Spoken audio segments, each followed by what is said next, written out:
నా పేరు డాక్టర్ గుర్రం దయాకర్. నేను జగిత్యాల వాసిని. 16,000 బియ్యం గింజలతో ఈ రామ మందిరాన్ని నేను నిర్మించాను. దీని నిర్మాణానికి నాకు దాదాపు 60 గంటల సమయం పట్టింది. మరి యావత్ భారతదేశం ఎదురు చూస్తున్న ఈ మందిర ఓపెనింగ్ కోసం మరి దానికి నేను చాలా గర్వపడుతున్నా ఒక భారతీయునిగా. ఎందుకంటే మన సంస్కృతి, మన సనాతన ధర్మం, మరి మన రాముని యొక్క మందిరం ఎన్నో సంవత్సరాలు వెయిట్ చేశాం, కానీ ఈ రోజుకు అది నెరవేరుతుంది. కాబట్టి ఈ సందర్భంగా ఎంతోమంది ఈ మందిర నిర్మాణానికి ఎన్నో సంవత్సరాల నుంచి ఎన్నో ఆటుపోట్లు ఎదుర్కొంటూ పోరాటాలు చేస్తూ ఉన్నారు.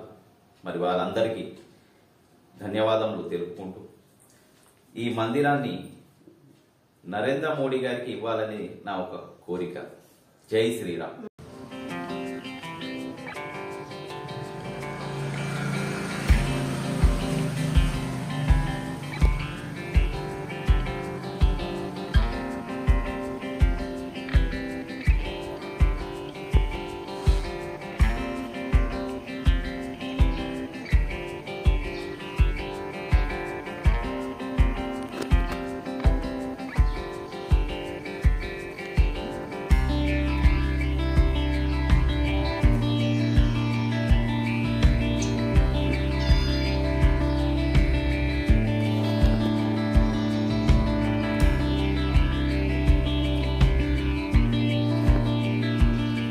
మరిన్ని వీడియోస్ కోసం ఛానల్ ని సబ్స్క్రైబ్ చేయండి. లేటెస్ట్ అప్డేట్స్ కోసం వాట్సాప్ ఛానల్ ని ఫాలో చేయండి. అండ్ లింక్ డిస్క్రిప్షన్ లో ఉంది.